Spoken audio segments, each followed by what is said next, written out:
Bem, temos imenso prazer em retornar e agradecer você que nos ouve, que nos assiste. Uma imensa alegria poder usar a palavra de Deus e trazer ensinos que esperamos que possam edificar a sua vida e possam ajudá-lo na sua fé no Senhor Jesus. São imensamente bem-vindos e agradecemos mais uma vez de coração a todos vocês.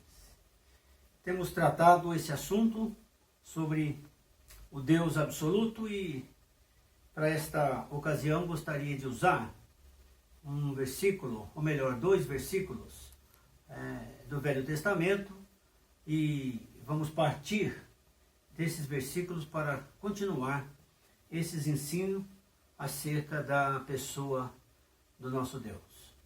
O versículo de hoje está em Isaías, capítulo 40 e o versículo 13. Que diz o seguinte: ainda antes que houvesse dia, eu era, e nenhum há que possa livrar alguém das minhas mãos.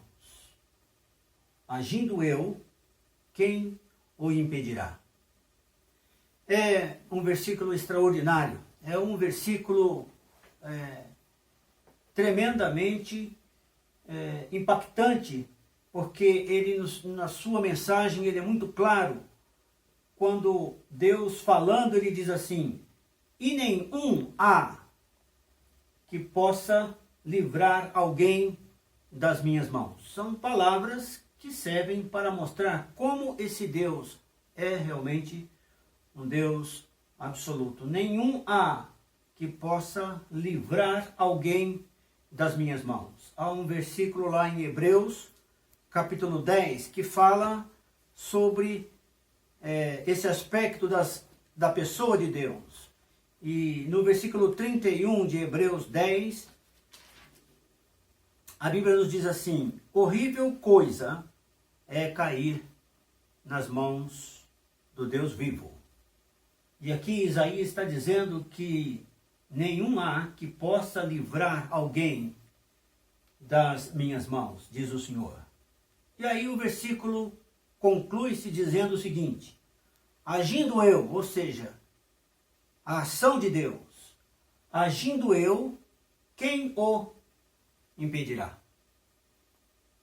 E a pergunta que nós fazemos é: que Deus é este? Que ninguém pode livrar das suas mãos. Que Deus é este que quando ele age, ninguém pode impedi-lo? Esse é o Deus das Escrituras. Este é o Deus da Bíblia. O Deus que é absoluto em todas as esferas. Em todas as esferas. Sejam elas naturais, sejam elas espirituais, não importa. O que importa é quando Deus age, quando ele se levanta do seu trono, quem pode impedi-lo nas suas ações? Que Deus é esse? Esse é o Deus das Escrituras. Esse é o Deus absoluto. É o Deus que se revela nas Escrituras, como nós vemos, como Deus único. Como sendo aquele que ocupa a posição superior e mais elevada. E como aquele que se isola em relação aos demais. Pois ele, esse Deus absoluto, ele não conhece e ele não reconhece rival. Ele é único. E o versículo diz: e nenhum há que possa livrar alguém das minhas mãos. Como na leitura das Escrituras do Novo Testamento, em Hebreus 10. Horrível coisa é cair nas mãos do Deus vivo.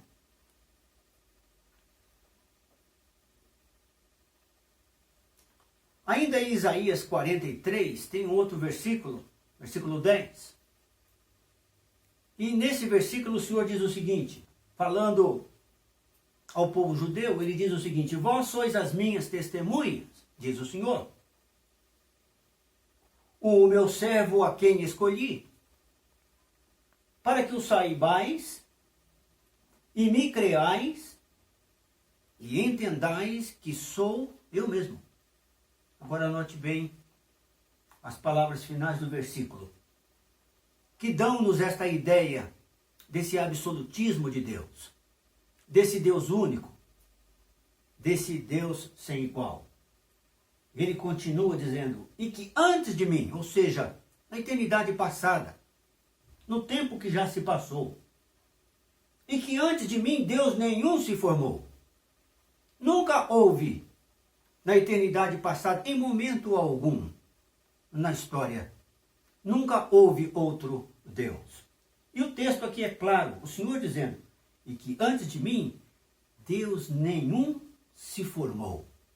Agora note bem, como conclui a sua frase. E depois de mim, nenhum haverá. Depois de mim, nenhum haverá. É um Deus absoluto. No versículo que lemos no início, do versículo 13 aí de Isaías 43, nós vimos que o final do versículo terminou com uma pergunta do Senhor, aonde ele disse, agindo eu, quem o impedirá? Quem pode livrar alguém das mãos do Senhor? Porque quando ele se levanta para agir, ninguém pode impedir. Observe bem então estas palavras do versículo. Agindo eu, quem o impedirá? E mais uma vez, somos levados a nos perguntar e a refletir, que Deus é este? Que ele age e quando se levanta nas suas ações, ninguém pode impedi-lo. Que Deus é este que propõe um desafio, veja bem, que perdura desde a antiguidade e que durará ainda por toda a eternidade, note bem, sem que haja alguém à altura para enfrentá-lo. Agindo eu, quem o impedirá? Isso é uma proposta do Senhor já nos tempos passados. Isso é uma proposta do Senhor já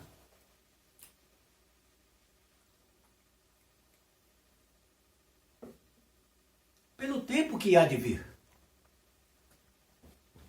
Quem é que pode enfrentá-lo? Nós sabemos pelas Escrituras que no passado houve um rei pagão na Babilônia. Há muitos anos atrás, um homem por nome Nabucodonosor. Este homem se achou apto. Ele se julgou, na sua ignorância, alguém à altura para propor um desafio dessa natureza. Note bem que o desafio proposto pelo Senhor está no versículo 13, quando ele disse, agindo eu, quem o impedirá? Nabucodonosor faz algo semelhante, a gente lê isso lá em Daniel, capítulo 3. Quando levantou aquela estátua, e no capítulo 3, no versículo 15, depois que ele levantou aquela estátua, que convocou todos os seus ministros, as pessoas ligadas ao seu governo e a convocação de todos os que faziam parte do reino, e ajuntando-os ali naquela praça onde aquela estátua estava erguida, ele havia ordenado a todos que ao som dos diversos tipos de instrumentos, todo aquele que estivesse ali e que ouvisse aquela música, eles deveriam no mesmo instante se prostrar e adorar aquela estátua. E havia feito um decreto que todos os povos que não obedecessem e que não se submetessem, eles seriam punidos. Ora, nós sabemos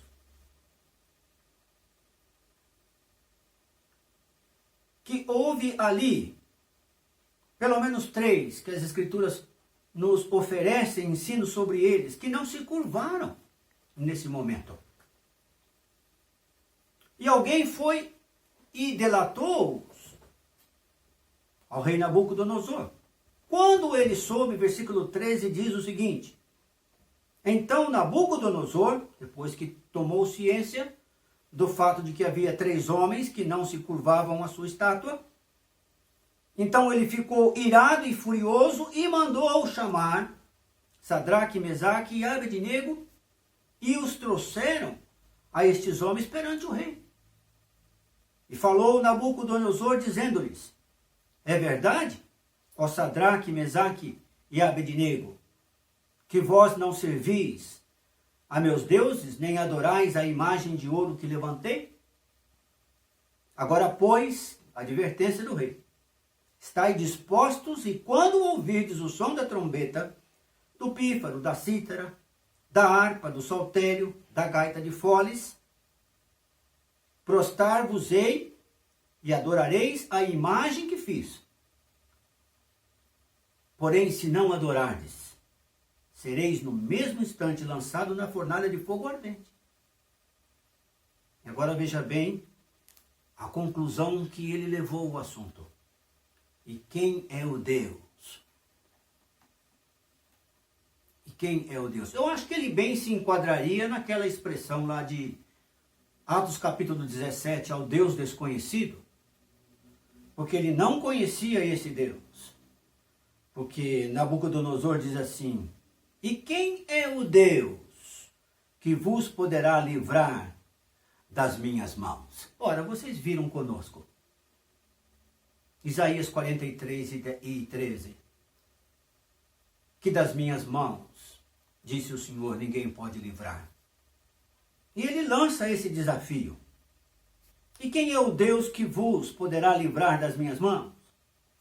Então responderam Sadraque, Mesaque e Abednego ao rei: ó Nabucodonosor, quanto a isto não necessitamos de te responder. Agora, eu gosto da maneira como eles colocam as coisas. Num contexto, numa circunstância de grande calor, de grande apreensão, de grande angústia. Certamente temiam também pela vida deles. Mas ao responder ao rei, eles disseram assim: se o nosso Deus, a quem servimos, quer livrar-nos, ele nos livrará da fornalha de fogo ardente e das tuas mãos, ó rei. Se não, fica sabendo, ó rei, que não serviremos a teus deuses, nem adoraremos a imagem de ouro que levantaste. É tremendamente instrutivo esta passagem, quando eles respondem ao rei Nabucodonosor acerca de um assunto tão delicado quanto este. Eles não exigiram a ação de Deus. Porque Deus age, como veremos, dentro de certos princípios, certa maneira correta na sua ação. E não é o ser humano que dita a Deus quando, como e onde ele deve se levantar. E essas palavras aqui do versículo 17 diz: se o nosso Deus a quem servimos quer livrar-nos. Mas no versículo 18 ele diz: se não é da vontade do Senhor nos livrar, fica sabendo, ó rei, que não serviremos a teus deuses, nem adoraremos a imagem de ouro que levantaste. Eu convido que você continue lendo Daniel capítulo 3, versículos 19, para que você possa se inteirar melhor das consequências dessa atitude desses homens, que acabaram sendo lançados numa fornalha 7 vezes mais aquecida do que de costume, porque a ira do rei aqui foi assombrosa. E esses homens foram lançados ali e vivos. Esses homens foram lançados ali com as suas roupas, com seus chapéus, da maneira com que eles estavam. E as pessoas que foram lançados na fornalha morreram todos ali. E quando esses homens caíram naquela fornalha, Nabucodonosor olhou e viu. E no versículo 25 ele diz: eu, porém, vejo 4 homens soltos, que andam passeando dentro do fogo, sem nenhum dano, e o aspecto do quarto é semelhante a um filho dos deuses. Então se levantou Nabucodonosor à porta da fornalha, sobremaneira acesa. Falou e disse: Sadraque, Mesaque e Abednego, servos do Deus Altíssimo. Como ele chegou a este entendimento? De que maneira ele chega a essa conclusão? Que as suas palavras anteriores foram: e quem é o Deus que vos poderá livrar da minha mão? Mais uma vez, agora contemplando os feitos do Senhor, a proteção do Senhor para com os seus servos naquela fornalha, então ele já mudou a sua maneira. E agora ele já reconhece nas suas palavras: servos do Deus Altíssimo. Saí e vinde. Então Sadraque, Mesaque e Abednego saíram do meio do fogo. E ajuntaram-se os sátrapas, os prefeitos, os governadores, os conselheiros do rei, e viram que o fogo não teve poder algum sobre os corpos desses homens. Meu amigo, meu ouvinte, que Deus é este que pode proteger os seus servos da maneira como ele protegeu os seus nesta ocasião? É um Deus absoluto. Nem foram chamuscados os cabelos da sua cabeça, nem os seus mantos se mudaram, nem cheiro de fogo passara sobre eles. Então falou Nabucodonosor e disse: bendito o Deus. Que pena que ele não disse o meu Deus. Ele disse: bendito seja o Deus de Sadraque, Mesaque e Abednego, que enviou o seu anjo e livrou os seus servos que confiaram nele, pois não quiseram cumprir a palavra do rei, preferindo entregar os seus corpos a servir e a adorar a qualquer outro Deus, senão ao seu Deus. Portanto, faça um decreto pelo qual todo o povo, nação e língua que disser blasfêmia contra o Deus de Sadraque, Mesaque e Abednego seja despedaçado, e as suas casas sejam feitas em monturo. Agora veja bem a conclusão que ele foi levado a exprimir. Porque não há outro Deus que possa livrar como este. Que Deus é este? Que leva um homem supremo como Nabucodonosor a esta conclusão, que faz com que ele venha refletir que em toda a sua experiência de vida, ele ainda não tinha visto Deus como o Senhor nosso Deus. É o Deus absoluto, é o Deus das Escrituras. Agindo Deus, quem o impedirá? Louvado seja Deus, irmãos e amigos, que um dia na cruz esse Deus agiu em prol das nossas vidas. E o pecado não pôde, e o diabo não pôde, e as forças espirituais do mal não pôde impedir a obra do Calvário. Porque Deus enviou o seu Filho unigênito, e ele veio, e quando ele veio, ele foi até a cruz, e na cruz ele fez uma obra. E quando ele estava ali, e concluiu a obra, ele pôde dizer: está consumado. Porque ninguém pode impedir quando esse Deus absoluto age. Ninguém pode impedir. E nós que temos a nossa fé no Senhor, e nós que expressamos a nossa confiança no Senhor e temos como nosso Deus e Salvador, nós queremos dizer: bendito seja o nome do nosso Deus.